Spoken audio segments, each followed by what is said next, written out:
Good evening, ladies and gentlemen. Welcome to the Cripple J Show. Tonight, we're going to be talking about three things: Donald Trump, the pandemic, and Donald Trump's legacy. Alright. Well, let's just start out with this. Donald Trump has failed at everything he's done in his life. For example, the Taj Mahal failed, bankruptcy. Trump Casino failed, bankruptcy. Trump vodka failed. Nobody wants to buy that shit. Trump University failed. Now, you've got to be a pretty bad businessman if a casino that you're running goes bankrupt. The way casinos run, the house always wins. Well, I guess not in his house. His daddy had to bail him out. So, okay, let's fast forward to 2020 when the pandemic hit.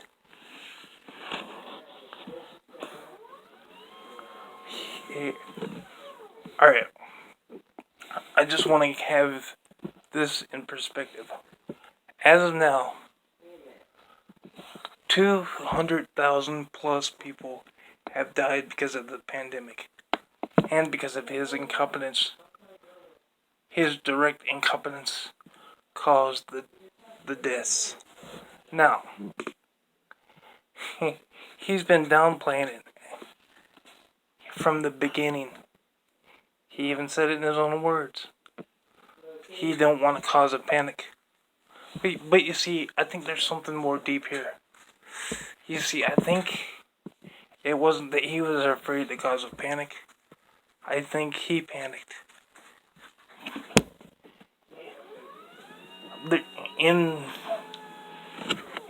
There's three human responses when it comes to the crisis: fight, flight, or freeze. And man, did he freeze like a deer in the headlights. Oh my God. Now, he could have, from the very beginning, mandated a national mask mandate.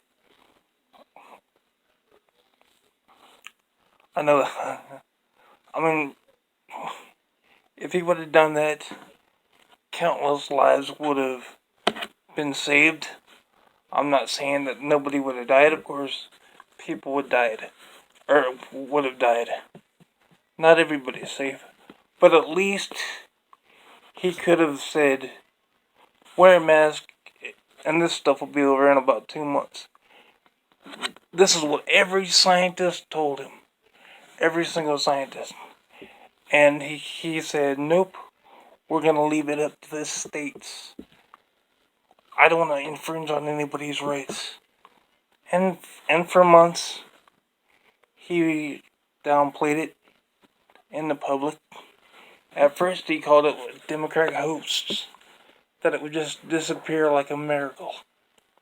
Well, we live in the real world, and there's no such thing as miracles. Now, he's got to be responsible for it. Because literally, 200,000 people, that's genocide numbers. Now, am I saying that this was a genocide? Not necessarily. But when it's 200,000 people dead, when it could have been prevented, well, I call that genocide by incompetence. And I know he's used to genocide since he's helping out Saudi Arabia carry out one on with the Yemen people. He's profiting off of it, and so I think he's pretty comfortable with genocide. But you see, that's the funny part.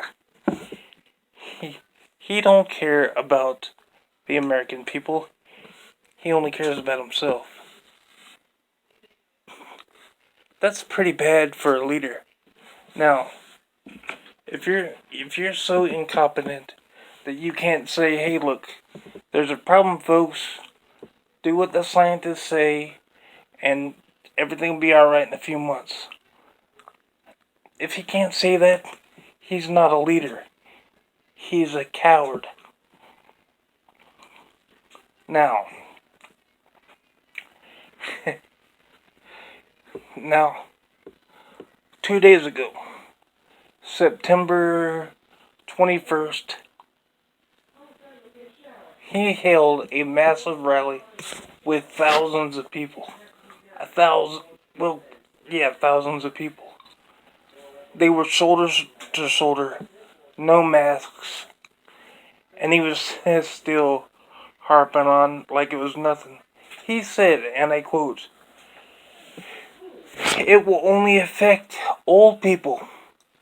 Young people have an enormous immune system.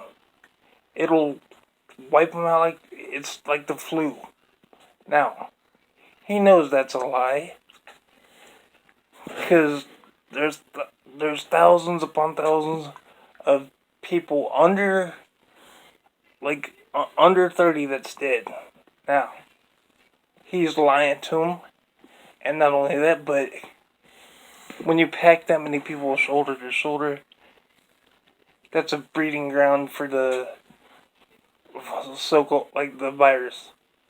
You know, he's basically like putting in his like cult members, and without 1 ounce of sympathy or 1 ounce of even giving a fuck about what's gonna happen. He knows it's still bad. There's people, they have no mask on. Now, this is September. Now, this is pathetic because it's been not even a year since this has happened, and like I said, 200,000 people are dead. Let me put that into perspective. That's 4 Vietnams. That's 66.6 9/11s. That's all the casualties of the civilian casualties that the U.S. military killed in Iraq. Get this. That's like the 200,000. That's half of the U.S. military members that were killed in World War II. In less than a year, the virus has wiped out more people than the Vietnam War did. Like, I think what we were involved, the war lasted, 19 years? Something like that. We got out of the war in 1973, but he wouldn't know anything about Vietnam. He dodged the draft 7 times. Is this what you call a leader? No, this ain't a leader. Trump's not a leader. He's a buffoon. And he's owning it for himself. And it's pathetic that people are just falling for it. It's crazy. And his kids ain't any better. But all I'm saying, folks, is look, his legacy is nothing but failure. He was he's a failed businessman, he's a failed politician, and he damn sure is a failed president. He fucked up. And 200,000 people plus are dead because he couldn't have the balls to say, hey, look, people, we got a problem. You need to wear a mask and just, stay safe. Every other developed country in the world has, already licked this shit. They're fine. Except for America and Brazil. All the so-called, in his words, shithole countries, they're fine. But no, America is the only country that is basically dealing with this, I'm gonna say plague. It's a fucking plague. And he could blame China all he wants.